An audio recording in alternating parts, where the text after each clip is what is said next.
Hi, welcome back to our second part of Indeterminacy of beams. In this video, we are going to work out problems that are a bit challenging. Let's start with this first one. Here we have a beam supported by fixed support and a guided roller at its left and right end respectively, right? We have a fixed support and a guided roller support. We are going to use the formula now to determine the static indeterminacy. The formula is known to us already, which is NR minus 1 minus number of equations of condition. What does this guided roller do? The guided roller permits only vertical displacements, and hence there are two reactive components such as MC and HC. It allows only displacement in this direction. The other two displacement, which are horizontal and the rotational one, are restrained. Therefore, it develops these two reactive components. All right. But in our case, we don't consider any axial deformations of beams. That's what we have been doing so far. We are neglecting the axial deformation of beams. Therefore, we don't have to take into account this at C. All right. Only MC is the unknown to us at joint C. Fine. Usually, these two are the reactive components, but as we are dealing with beams, we are going to only consider MC as we see in this free body diagram. Fine. Then S is equal to 3 minus 2 minus 1. The 2 represents the usual equilibrium equations. I will not repeat henceforth in the problems to follow. What is this 2 stands for? What does this 2 is for? Okay. Finally, the 1 we subtract here is for the interlinge located at B. This offers one extra condition that at the point B, the bending moment must be 0. Therefore, this S value works out to be 0 here. What does that mean? The beam, this problem 1 is stable and statically determinate. Okay, that's the conclusion. In the second problem, we can see that the value of number of reactive components equal to 4 because here we have a vertical reaction, here we have a vertical reaction, and then here what else will be there? At D we will have a vertical reaction and then this reactive moment. So all put together will give you a value of 4. Thus we have S equal to 4 minus 2 minus 1. The reduction of 1 is due to the presence of interlinge at B. So what does this mean in this case? This particular beam is statically indeterminate by degree 1 and is stable. Right? We will go to problem number 3. In problem 3, two interlinges are located at the midspan of a continuous beam. We have a midspan, we have a continuous beam, and in its midspan, we have located two interlinges at this location C and D. It is easy to find NRS for this case because 1 plus 2, 1 plus 1 plus 1 plus 1 gives a value of 4. At each location of A, B, E, F, one vertical component of reaction is unknown. Therefore, S becomes 0 in this case. This 2 is due to the presence of interlinges at C and D. And we can conclude that this particular beam is determinate and statically determinate and stable. Fine. Next, in problem 4, we have two interlinges, each in two consecutive spans, right? In this span and in this span. Here NR is equal to 3, which is straightforward to verify. Therefore, if we use the formula for S, it gives a value of minus 1 for this beam. What does that imply? It means there are lesser unknowns than the number of equations available. Fine. You see that there are 3 unknowns, whereas we have 4 equations to solve for these 3 unknowns. Therefore, it renders this system unstable, right? We will move on to problem number 5. Here we have something new called link as indicated in green. What are its characteristics? The link transfers only a force that is parallel to its center line, right? For the arrangement what we have here, it means it can transfer only shear force of beams. This also means that it can't transfer bending moment and what else? Axial force. That's what is indicated here as bending moment equal to 0 and axial force equal to 0. Fine. So it usually offers two equations of condition with respect to bending moment and axial force. These conditions are totally relevant in the context of frames.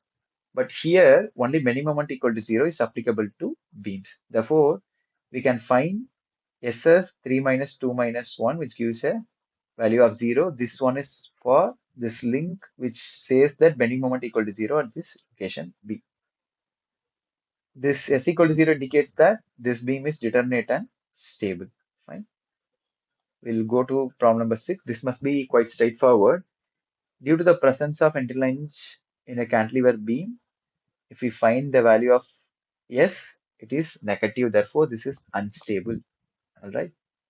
Next, here in problem 7, three moment releases are consecutively arranged in a fixed beam, as we see here. Here, NR is equal to 4 because we have one vertical reaction here, one vertical reaction here, and then unknown reactive moments at both ends. So it gives a value of 4. So this value of 3 is due to the presence of interlinges at these three locations. Fine. We see that this negative, which suggests that this beam is unstable. Fine. This beam is unstable. In the previous problem and this problem, we see a load denoted by P unusually. I didn't show anything like this previously. I kept it to show that in each beam, it forms a mechanism. This load, when applied, forms a mechanism. That means in problem number 6, when this load is applied, this is the way in which this span BC will become. And then when we go to problem number 7, because of this application of load, this forms a local mechanism, something like this. That means it will undergo a local rigid body, translation, or sometimes rotation. Okay, here we see that this is the way in which this rigid body rotation takes place. Similarly, here this is the way in which this rigid body rotation happens within this span BCD. Fine. So why did I do that? Because if we can figure out that a particular load can cause a part of the beam undergo mechanisms as we have seen here, we can directly say that it is unstable even without finding what is the value of S as we are doing so far. Fine. So it gives you a direct way to say that a particular beam is unstable. All right. In the next problem 8, we have three vertical reactions. Fine. And then what else? We have an internal inject location B. Therefore, one can easily understand that S equal to 0 if we use the formula. This means the beam is statically determinate and stable. Fine. What about problem number 9? We have an internal hinge at this location C and also a link at this location D.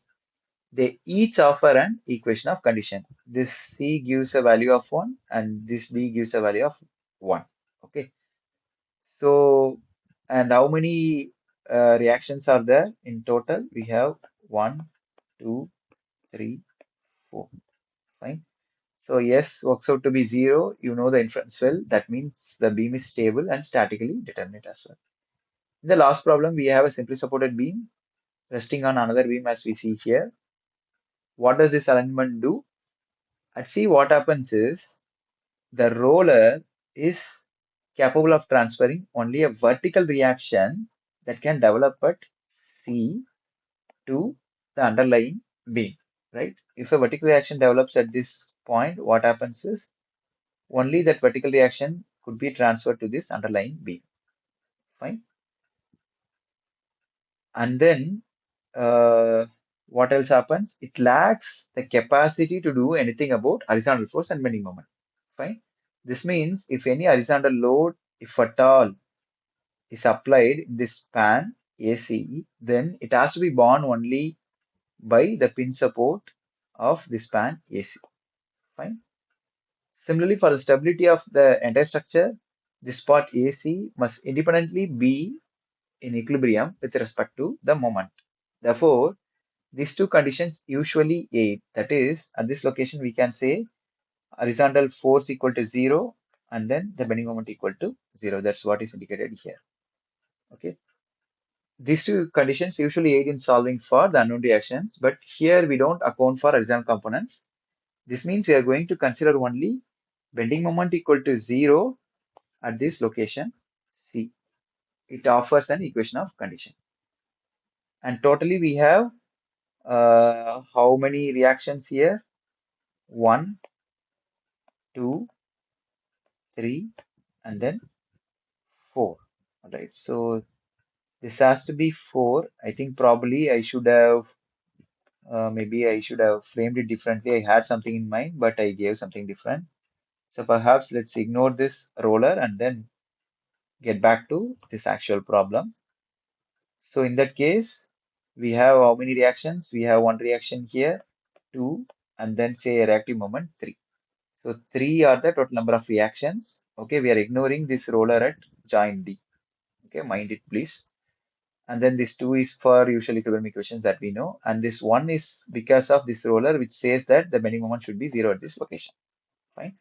So if we sum up, S becomes 3 minus 2 minus 1, which gives you a value of 0. It means this beam configuration is stable and statically determinate. That's all. I'm sure these examples would be of real help for your better understanding of static indeterminate.